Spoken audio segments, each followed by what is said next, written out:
Have you ever been blindsided by a feeling you weren't ready for? Something that makes you question everything you've believed about love and connection? I didn't expect it. A simple weekend visit from my best friend's son, and suddenly my quiet life was turned upside down. This is the story of how a few days with Ethan, a young man on the brink of adulthood, made me realize how much I'd been missing, and how unexpected connections can change everything. I'm 52 years old, and for most of my life, I've been careful, maybe too careful. I married young, raised 2 kids, kept a tidy home, followed the rules. Love for me became routine, predictable, safe. I never chased passion, not really. I just maintained things, smiled when I was supposed to, listened more than I spoke, and told myself that stability was the same thing as happiness. But now I know how wrong I was. I never thought something like this could happen to me. Please don't make the same mistake I did. It started on a Friday afternoon in early June, the kind of afternoon when the air feels thick with heat and memories. I had just finished watering the garden when my phone buzzed with a message from Rachel, my closest friend since college. Hey, Kay. Would it be okay if Ethan stayed with you this weekend? My dad's in the hospital, and I need to drive down to Tallahassee. I paused for a second, blinking into the sun. Ethan, her son 17, almost 18. I remembered him as the shy little boy who used to hide behind her legs when they visited. But lately, he'd grown taller than both of us, his voice deeper, his posture more like a man's than a boy's. Of course, I said. Rachel had done so much for me over the years. Hosting her son for a couple of days was the least I could do. He arrived a few hours later, dragging a worn duffel bag and giving me a polite, almost bashful smile. Thanks for letting me stay, Miss Garrett. Oh, please, I said, waving off the formality. We're not 12 anymore. Call me Diane. He grinned, and I noticed his smile linger on my face for just a beat longer than expected. I tried not to read into it. We settled into a comfortable rhythm quickly. I made spaghetti that night, his favorite apparently, and we watched a movie after dinner. Some action thing I didn't really follow, but he leaned forward the entire time, eyes wide and focused like he was searching for something in it. We didn't talk much that first evening, not beyond casual things. School, his plans after graduation. He said he wasn't sure yet, maybe trade school, maybe working with his uncle in Colorado. There was a quiet maturity to him that surprised me. He wasn't the aimless, foam-glued teenager I'd expected. Later, I brought him some folded towels and found him sitting on the back deck, staring out into the dark.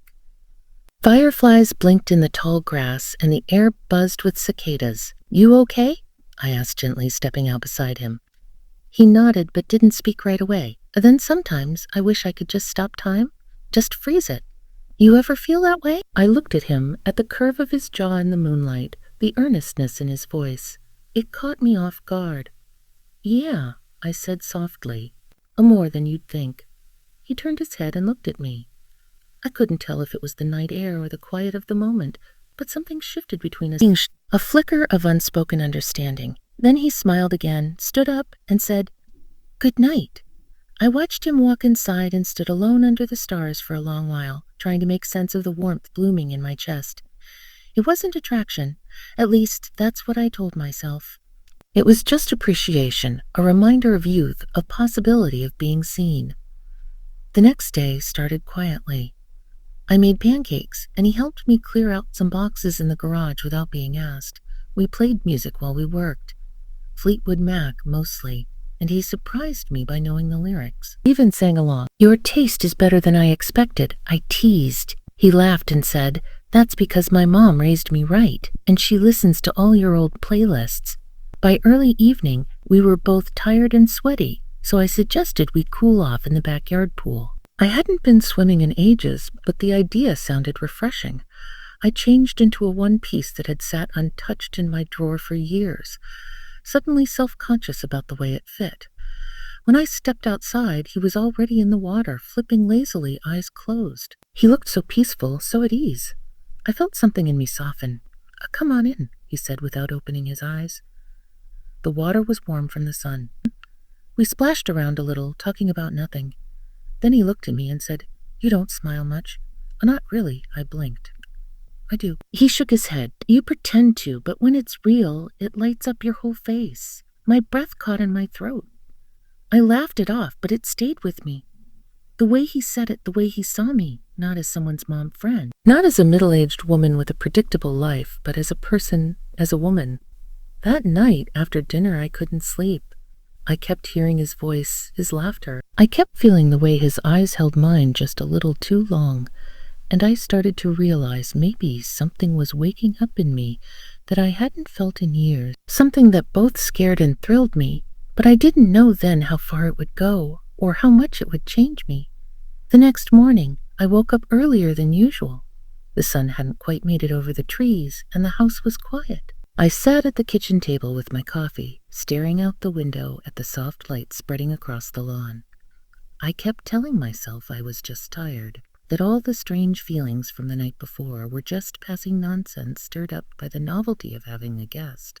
But when I heard his footsteps on the stairs, bare feet on the hardwood floor, slow and heavy, I felt something flutter in my chest.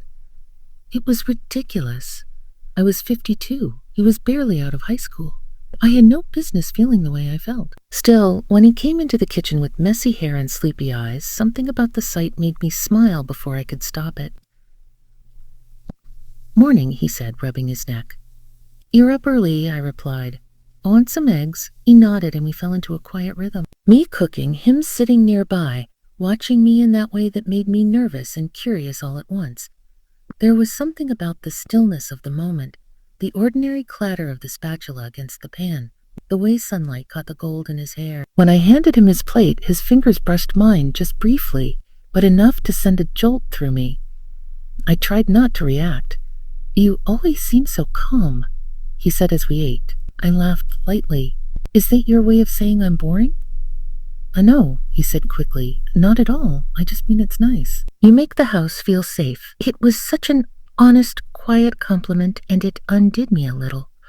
I'd spent so many years being the one who held everything together, who smiled through disappointments, who tucked away parts of herself so no one would be uncomfortable. Hearing someone say, "You make things feel safe," felt like being seen.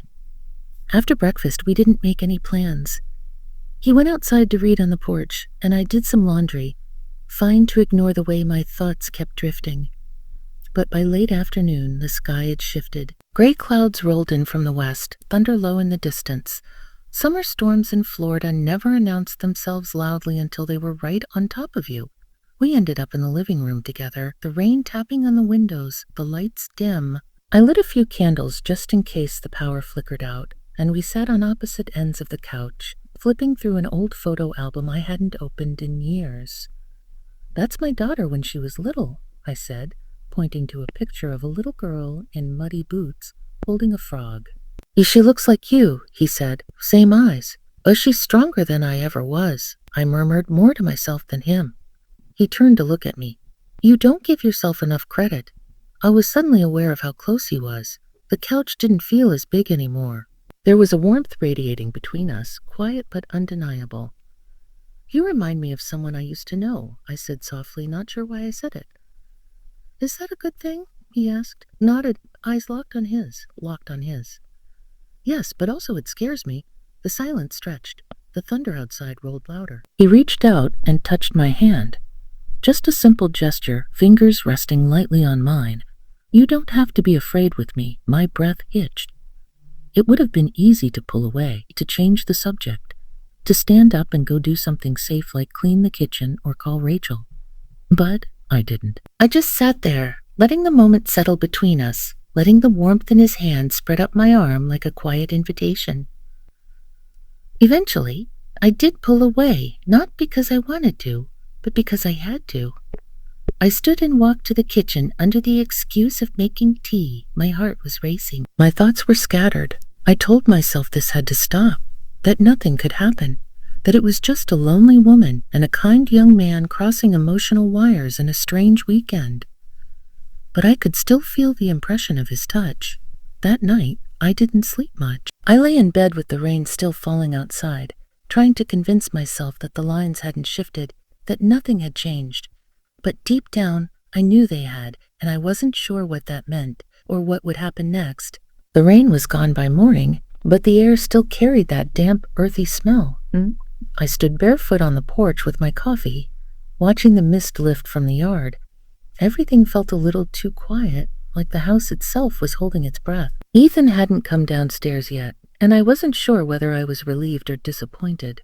The memory of his hand on mine still lingered. I had replayed it 100 times during the night, each time telling myself it meant nothing, until it started to mean something I couldn't ignore. I heard his footsteps again, so familiar now, like part of the house. He joined me on the porch, stretching, his t-shirt wrinkled and damp at the collar. He looked older than he had a few days ago. Or maybe I was just seeing him differently. "A morning," he said softly. "Hey." We stood in silence for a while. The birds had come back after the storm, chirping in the trees like nothing had happened. "You okay?" he asked. I hesitated. I'm not sure. Nodded slowly as if he understood something I hadn't said out loud. "Yesterday, I didn't mean to make you uncomfortable," he added after a moment. "You didn't," I said too quickly, then added, "I mean, not exactly." He looked at me, waiting. I sighed, gripping the mug tighter. I think I forgot what it feels like to be noticed. Really noticed. And I wasn't expecting it from you. I wasn't expecting to feel it either, he said quietly. "What do we do? It would have been easier if he'd laughed it off, if he'd said he was just being kind or awkward or young. But he did. He stood there honest and open, and it was the sincerity that unraveled me most. We spent the rest of the morning doing ordinary things, grocery shopping, folding laundry, but something had changed between us. There was a tension now, soft but constant, like a thread pulling us closer with every glance, every accidental brush of the hand. That afternoon, we sat in the living room again, this time watching a quiet indie film he'd picked. It was slow and beautiful, full of silences and small gestures. Somewhere in the middle of it, he reached out and put his hand over mine again. And I didn't move away. We didn't speak. We just stayed like that, hands touching, the movie flickering across our faces. I could feel the pulse in his fingers, steady, warm, young. My own hand trembled slightly, but I didn't pull it back. When the credits rolled, he turned toward me, his eyes searching mine. Can I tell you something?" he asked. I nodded. "You're the first person in a long time who's really listened to me, who hasn't made me feel like I'm just some dumb kid." I swallowed hard. "You're not a dumb kid." "I know," he said, "but you're the only one who sees that." There was something achingly tender in his voice, something that pulled at parts of me I hadn't touched in years. I reached up and brushed a strand of hair away from his forehead, an impulse I didn't even register until my fingers were already there.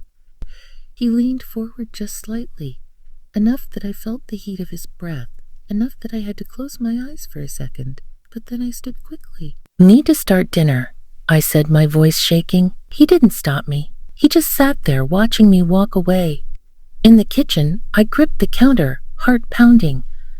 This wasn't supposed to happen. He was leaving tomorrow. Rachel would be back. Life would return to its normal, predictable rhythm. And yet, something inside me felt shifted, like a window had opened that couldn't be closed again. That night, after dinner, he offered to do the dishes.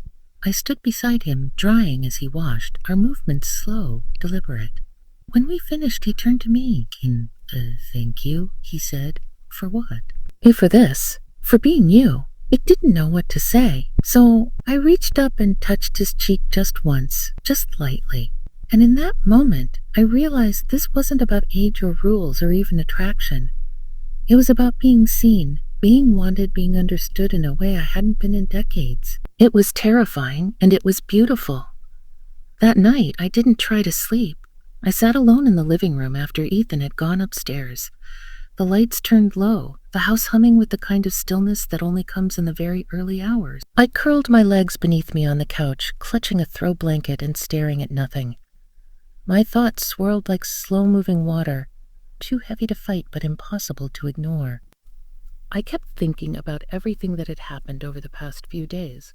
The quiet moments, the shared glances, the words that hung in the air long after they were spoken.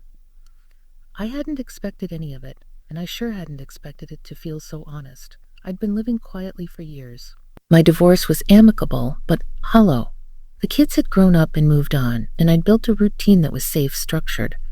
I'd even convinced myself that was enough. Until now. It was just after 2:00 a.m. when I heard footsteps coming downstairs. I didn't turn around. I didn't have to. He paused at the entry to the room. I could feel his presence, soft, hesitant. I couldn't sleep, he said quietly. And neither could I. He sat down beside me, careful not to get too close. His voice was low. I'm leaving tomorrow. I know. There was a long pause. I don't want this to be something we pretend didn't happen, he said. Finally, I turned to him. We haven't done anything. Oh, we have, he said, eyes meeting mine. Even if we haven't touched, you feel it too, don't you? I looked away, but that didn't mean he was wrong. I do, I whispered. But that doesn't mean we should. I'm not asking for forever, he said. I don't want to feel like I was the only one who felt something. You weren't. Silence again. Outside, the wind had picked up, rustling the trees. A branch scraped gently across the window, like a reminder that time was still passing. He reached out, and this time I didn't hesitate. I let his hand find mine. It wasn't about romance. It wasn't about crossing lines. It was about connection, about being human, about two people who, for different reasons, felt alone in the world and happened to find comfort in each other's company. We sat like that for a while. No words, no expectations, just presence. Eventually, I leaned my head against his shoulder. I didn't know what it meant. I didn't know what came next, but I knew I would remember that feeling for a long time. The next morning, the air was cooler, brighter. We said goodbye without fanfare. He hugged me tightly, longer than necessary, and I held on just as long. A thank you, he said again. For what? For seeing me. As I watched him walk down the driveway to where his mother's car was waiting, I felt a strange mix of sorrow and peace. Rachel waved at me from the driver's seat, completely unaware of what had passed between us, and that was okay. I went back inside, the house suddenly quieter than before. Later that afternoon, I found myself sitting on the back deck with a cup of tea, the sun warm on my face. I let the silence wash over me. Maybe nothing would come of it. Maybe it was just a moment, a weekend, a gentle spark in an otherwise quiet chapter of my life. But maybe, just maybe, it was something more than that. I had spent so many years believing that love only looked one way, that once a certain kind of time had passed, your heart stopped surprising you. But now I knew better. We don't always get to choose when we wake up or who wakes us, and sometimes the most unexpected moments are the ones that remind us we're still alive, still capable of feeling, still worthy of being seen.